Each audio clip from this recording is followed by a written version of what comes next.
Hey there, thanks for tuning in to my YouTube channel.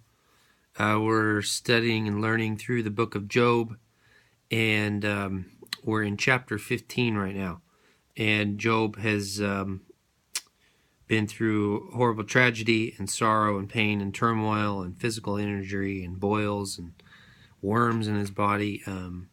And his three friends, so-called friends, decide that they're going to come visit him.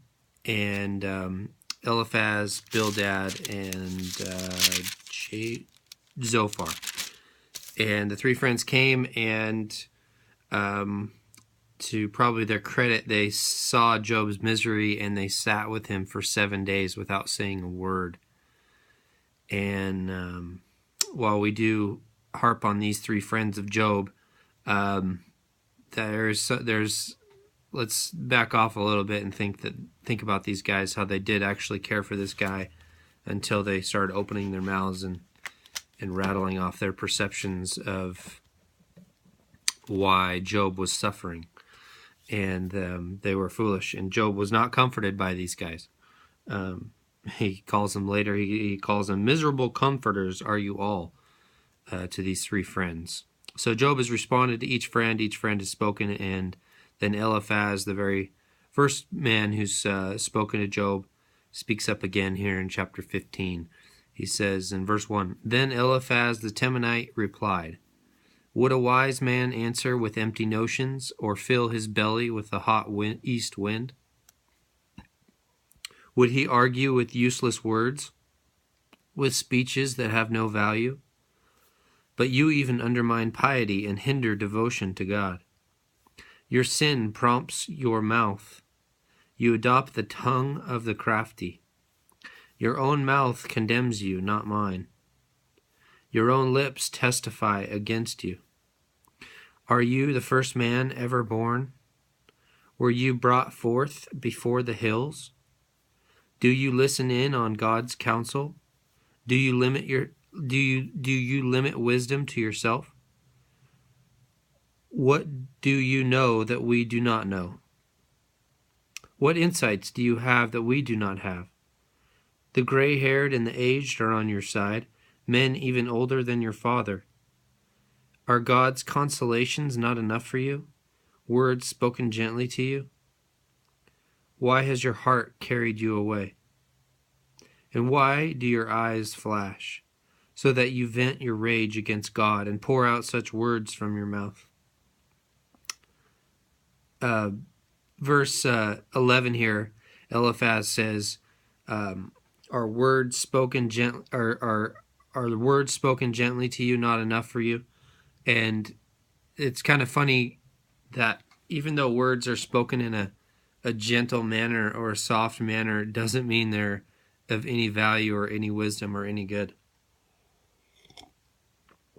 Just a side note, that's probably what Job is running against here. Verse 14, "What is man that he could be pure, or one born of woman that he could be righteous? If God places no trust in his holy ones, if even the heavens are not pure in his eyes, how much less man, who is vile and corrupt, who drinks up evil like water? Listen to me, and I will explain to you. Let me tell you what I have seen.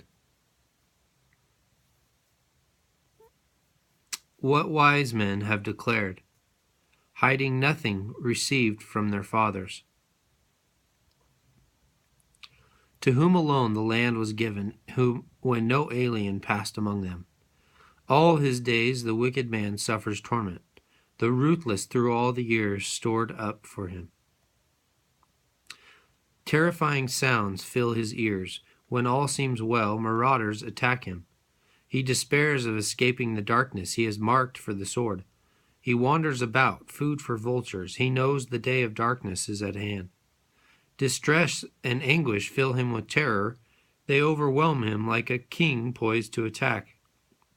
Doesn't it sound like Eliphaz is just talking? He's just like white noise and not comforting Job or helping him. Verse 24 says, "Distress and anguish fill him with terror. They overwhelm him like a king poised to attack. because he shakes his fist at God and vaunts himself against the Almighty, defiantly charging against him with a thick, strong shield. Though his face is covered with fat and his waist bulges with flesh, he will inhabit ruined towns and houses where no one lives, houses crumbling to rubble. He will no longer be rich, and his wealth will not endure, nor will his possessions spread over the land. He will not escape the darkness. A flame will wither his shoots, and the breath of God's mouth will carry him away. Let him not deceive himself by trusting what is worthless, for he will get nothing in return. Before his time he will be paid in full, and his branches will not flourish. He will be like a vine stripped of its unripe grapes, like an olive tree shedding its blossoms. For the company of the godless will be barren, and fire will consume the tents of those who love bribes. They conceive trouble and give birth to evil. Their womb fashions deceit. And into the next chapter, Job says, I have heard many things like these. Miserable comforters are you all. Will your long-winded speeches never end? What ails you that you keep on arguing? So these guys aren't hitting home with Job and aren't